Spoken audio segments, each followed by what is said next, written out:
Buenas tardes, mi nombre es David Fuentes y junto con la Vale voy a ser su ayudante de ADI este semestre.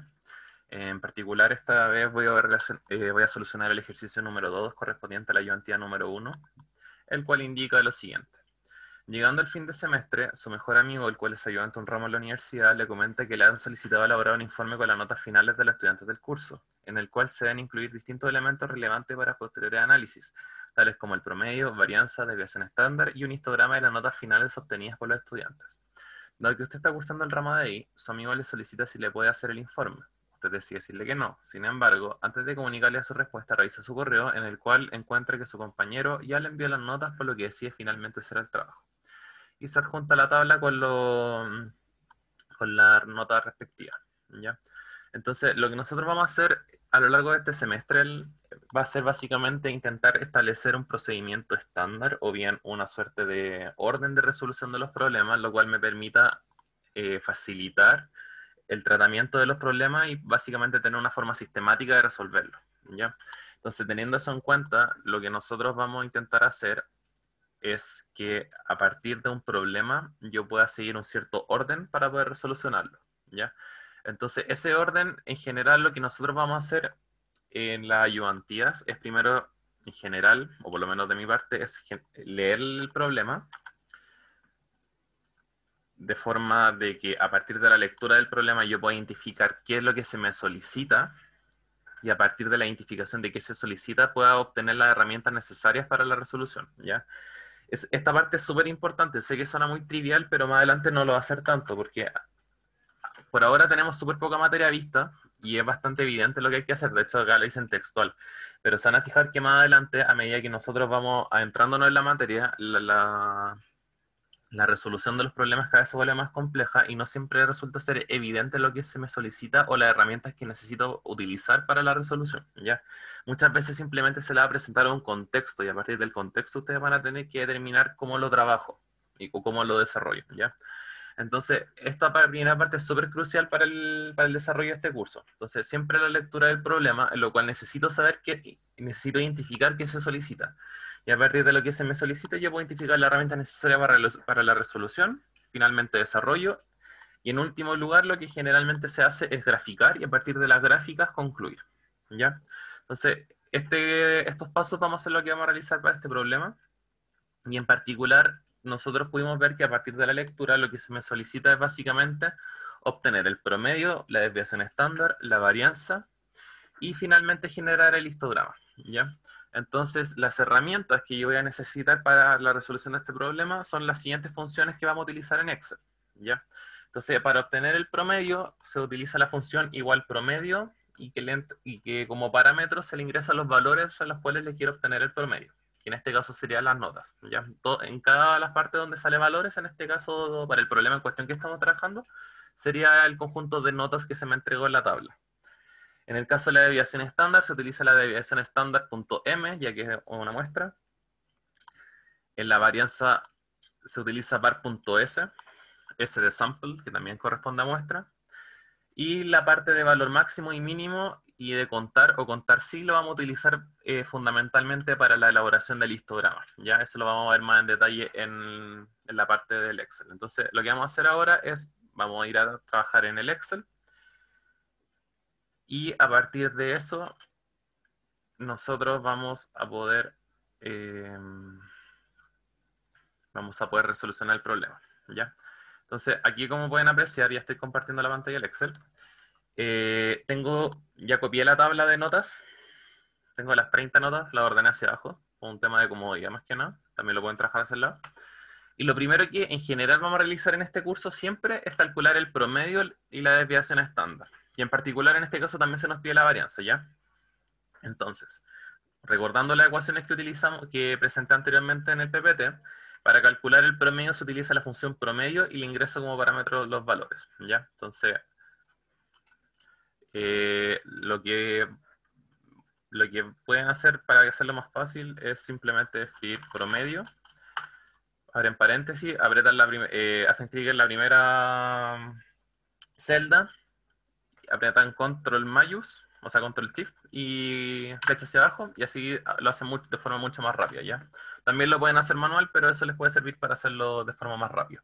Y ahí aplico lo mismo para desviación estándar. Entonces, en este caso es desbest.m, porque es muestral, desbest.m. También existe la opción de usar PX para poblaciones, ¿ya? Pero el 99,9% de las veces se trabaja con muestra, incluso aunque estemos trabajando con cantidades que pueden representar poblaciones, ¿ya? Y le ingreso los parámetros, que en este caso serían los valores de las notas. Y así de igual forma para la siguiente... para las siguientes cosas. Por ejemplo, para la varianza utilizo la función de la varianza.s, que es la que corresponde a la muestra, y nuevamente introduzco las notas, ¿ya? Entonces, ahora lo que interesa es la elaboración del histograma. Estas tres cosas las pedí básicamente porque, o sea, las calculé básicamente porque las pedían textual, pero en general los problemas siempre se calculan, porque a partir del promedio de la desviación estándar yo voy a poder obtener y realizar el tratamiento de muchas cosas, ¿ya? Y obtener mucha información de los resultados que se me están entregando. Entonces, para generar el histograma, lo primero que necesito es saber la cantidad de datos que tengo.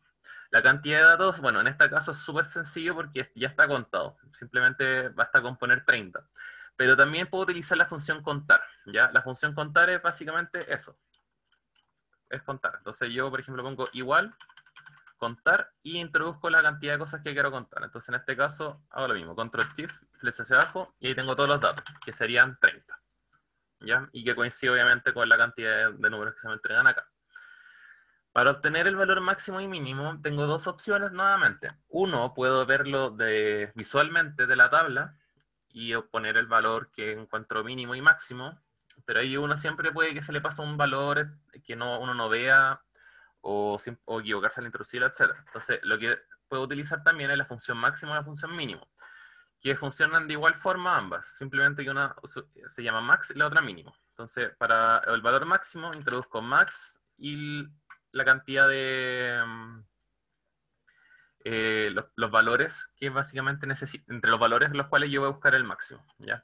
Entonces, hago eso y me entrega que es 69,4, y para el valor mínimo es exactamente lo mismo, pero utilizando la función mínimo, ¿ya? Entonces ahora lo que necesito obtener es la distancia en la cual yo voy a trabajar, que vendría siendo el rango. Entonces el rango va a ser el valor máximo menos el valor mínimo. Simplemente hacer la resta. El número de clases va a ser en cuántos segmentos voy a separar este rango que necesito recorrer, ¿ya? Entonces, ¿cómo voy a saber eso? La cantidad de clases adecuada va a ser la raíz de la cantidad de datos que yo tenga. Como yo tengo 30 datos, lo que voy a hacer es utilizar la raíz de 30, ¿ya? Que en este caso sería 5,47. Pero yo no puedo crear 5,47 clases, porque las clases básicamente son estas barras. Yo necesito números enteros, por lo tanto yo siempre lo voy a redondear hacia arriba, que sería en este caso 6, ¿ya? Por eso acá estoy utilizando 6 clases. Entonces, como ya tengo la cantidad de divisiones, que son 6, y cuánta distancia necesito recorrer, que son 8, necesito saber el ancho de cada barrita, ¿ya? Entonces, como tengo la distancia total y en la cantidad de segmentos, lo que hago es dividir la distancia en la cantidad de segmentos, generando una suerte de X, es decir, un ancho, que en este caso sería 1,31, es decir, 8 dividido en 6, ¿ya? Entonces, teniendo eso en consideración, con estos elementos de acá, yo ya puedo empezar a construir este histograma. Para construir este histograma, lo que se hace es generar esta tabla que pueden apreciar aquí, donde en primer lugar coloco la clase, que vendría siendo mi barrita, ¿ya? Como aquí determiné que eran 6 clases, coloco 6 barritas hacia abajo. En primer lugar, y de hecho la tabla en general se construye desde la primera hacia abajo, ¿ya? Ya van a darse cuenta por qué. Yo aquí obtuve mi valor mínimo, que es 61,5. Es decir, que a partir de 61,5 yo puedo construir el histograma. Es decir, voy armándolo desde aquí hacia allá. Entonces, mi primer valor, es decir, mi límite inferior, va a ser ese valor mínimo. Es decir, 61,5. Y el límite superior de la clase va a ser el valor inferior más el ancho. Es decir, es como que yo esté parado en este bordecito de acá y con el de X me muevo hacia el lado, ¿ya? Entonces, el límite superior de la clase va a ser el límite inferior más el de x. El límite inferior de la siguiente clase va a ser el límite superior de la anterior. Es decir, este valor de acá va a ser el valor del límite superior anterior. Y así sucesivamente, donde los límites inferiores van a ser el límite superior anterior y el límite superior va a ser el límite inferior más el de x, ¿ya? En todos los casos. Luego, la etiqueta de clase va a ser el promedio entre el límite inferior de la clase y el límite superior, ¿ya? Es decir, por ejemplo, para el primero que va de 61,5 y 62,9, la etiqueta de clase va a ser el 62,20, que va a ser, en palabras simples, el valor que va a representar esta barrita, ¿ya? Es decir, que los valores que se encuentran entre 61,5 y 62,9 se van a ver bien representados por el valor 62,20, ¿ya? La frecuencia absoluta lo que va a hacer es indicarme la cantidad de datos que van a que se repiten dentro de esta barrita, ¿ya? Es decir, que se encuentran dentro de esta barrita. Por ejemplo, en este caso, bueno, primero vemos la función y después explico la interpretación, ¿ya? Entonces, lo que yo necesito acá es utilizar la función contar sí, ¿ya? ¿Qué me permite hacer la función contar sí? Como el nombre lo dice, lo que va a realizar es lo mismo que la función contar que utilizamos previamente para determinar la cantidad de datos, pero la función contar sí en particular lo que hace es contar el elemento sí y solo si cumple las condiciones que yo le entregué. Entonces, la función sí funciona de la siguiente forma. Mi primer parámetro que yo le debo ingresar tienen que ser todos los valores en los cuales yo voy a intentar contar, ya independiente que los vaya a contar o no. Entonces, en este caso serían todas las notas. Utilizo punto y coma para introducir el siguiente parámetro, y el siguiente parámetro es la condición. Entonces, en la primera condición que yo voy a utilizar es que cuente si y solo si sea mayor o igual al límite inferior de la clase, ¿ya? Entonces, para utilizar eso, lo que hago es introducir mayor o igual entre comillas y el límite inferior de la clase. Y le tengo que restar en este caso todos los valores que sean mayores al límite superior de la clase, ¿ya? De esta forma hago que solamente me cuente lo que está entre el límite inferior y el límite superior. Al utilizar esta función, me entrega un valor de frecuencia absoluta de 3. ¿Qué quiere decir ese 3? ¿O qué interpreta ese 3? Quiere decir que de todos mis valores, es decir, de mis 30 notas, tengo 3 notas que se ven bien representadas por un 62,20. O en otras palabras, que están en esta barrita de 62,20, o en otras palabras, que se encuentran entre 61,5 y 62,9, que serían estos límites, ¿ya? Eso representa la frecuencia absoluta. La frecuencia relativa, por otra parte, lo que me indica es a cuánto porcentaje corresponde en esas tres notas, ¿ya? Es decir, que hay tres, a ver, ¿cómo explicarlo de otra forma? Es el porcentaje que influye en esta nota en el total, ¿ya? Por ejemplo, esto sería 3 sobre 30, ¿ya? Por eso es un 10%. En el fondo es cuántas notas, cuántos valores tengo que cumplen esta condición sobre el total, ¿ya? Esa forma más fácil de verlo. Valor sobre el total. Entonces, en este caso, por ejemplo, sería 3 dividido en la cantidad de datos totales. Y eso vendría siendo la frecuencia relativa, ¿ya? Es como el porcentaje de datos que se encuentran dentro de la barrita con respecto al total. Entonces, para el siguiente caso, que eso, por ejemplo, la frecuencia absoluta es 5, implicaría que hay 5 datos que se ven bien representados por 63,52, o bien 5 datos que se encuentran entre 62,9 y 64,2, y la frecuencia relativa es de 16,67, lo cual quiere decir que el 16,67% de los datos se ve bien representado por 63,52. ¿Y cómo obtengo el 16,67? Se obtiene dividiendo 5 en 30, ¿ya? Que es la frecuencia absoluta dividido la cantidad de datos.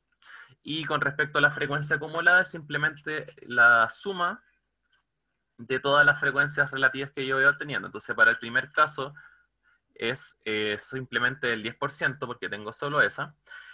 Pero yo aquí lo que hago es ir acumulando. Entonces, como acá tengo un 10 y acá tengo un 16,67, lo que hago es a la frecuencia acumulada anterior sumarle la nueva frecuencia relativa. Entonces ahora voy acumulando un 26,67%, luego un 53,33%. ¿Se fijan? Siempre ir sumando la frecuencia relativa nueva con la frecuencia acumulada que yo llevaba. ¿Y cuál es la gracia de la frecuencia acumulada? Que finalmente tiene que sumar un 100%. Y eso me permite ir viendo cómo se van básicamente acumulando la cantidad de datos, ¿ya? Y ahí puedo ir perfectamente viendo que, por ejemplo, cómo se encuentra básicamente distribuido esta situación. Ya, entonces ahora lo que tenemos la duda es cómo generar el gráfico, porque ya tenemos realizada esta tabla. Entonces lo que yo necesito para realizar este gráfico es irme a insertar, me voy a gráficos y selecciono cualquiera. Generalmente yo uso el de dispersión y genero este cuadro en blanco. Entonces lo que necesito ahora es introducir los valores. Entonces, lo que yo necesito acá es generar un eje X y un eje Y. Y finalmente lo que voy a realizar es un gráfico combinado. Entonces, para el eje X, lo que yo voy a utilizar es la etiqueta de clase, que van a ser los valores que mejor van a representar a mis barritas, ya a mis clases. Y en el eje Y, lo que yo voy a tener son dos ejes. Uno que va a ser con la frecuencia relativa y otro que va a ser con la frecuencia acumulada. Entonces lo que yo voy a hacer acá es irme a seleccionar datos, voy a agregar y voy a hacer primero uno para la frecuencia relativa. Entonces para la frecuencia relativa, mi valor en X va a ser la etiqueta de clase, mis valores en Y va a ser la frecuencia relativa y aprieto aceptar. Ahí ya tengo una serie de datos, entonces necesito agregar otra, que va a ser para la frecuencia acumulada. Para la frecuencia acumulada, nuevamente va a ser la etiqueta de clase en X, y para el Y va a ser ahora la frecuencia acumulada. Entonces, si se fijan, obtengo este gráfico de acá, que no se parece en absolutamente nada a este gráfico de acá. Entonces, lo que yo necesito es ir al gráfico, aprieto clic derecho, aprieto cambiar tipo de gráfico, me voy acá al fondo, aprieto gráfico combinado, y aquí es donde yo tengo que ordenar el tema. Entonces, yo sé que la frecuencia acumulada es la línea que me va indicando cómo se van sumando las frecuencias, ¿cierto? Entonces, esto yo lo necesito como línea. Esta. Y esta va a tener un eje secundario, que me va a indicar cómo se van sumando el porcentaje total, básicamente. Y la frecuencia relativa, voy a utilizar este. Sí, ahí está. Y la frecuencia relativa tiene que estar en columnas, ¿ya?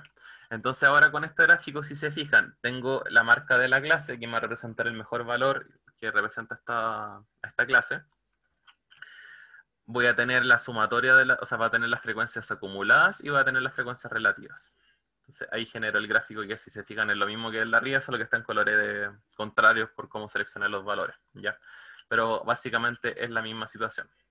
Entonces, a partir de este gráfico, ustedes ya ahí pueden analizar todos los valores correspondientes. Entonces, si se fijan, tengo una distribución relativamente normal, ya que puedo ver esa distribución normal, esa tendencia. Claramente no se ve de forma tan precisa como el ejemplo que vieron en clase, porque la cantidad de datos que yo tengo es súper baja. Y por lo tanto la cantidad bueno, el número de clases también es súper bajo. Entonces, no se ve exactamente la distribución normal, pero sí puedo apreciar que existe una clara tendencia a esa distribución, ¿ya? Y básicamente eso es el ejercicio del día de hoy. Cualquier consulta que tenga la pueden consultar valga la redundancia, en el horario de consulta, o bien pueden enviarnos un correo, ¿ya? Tanto a mí igual a Vale, cualquiera de los dos ejercicios. Muchas gracias.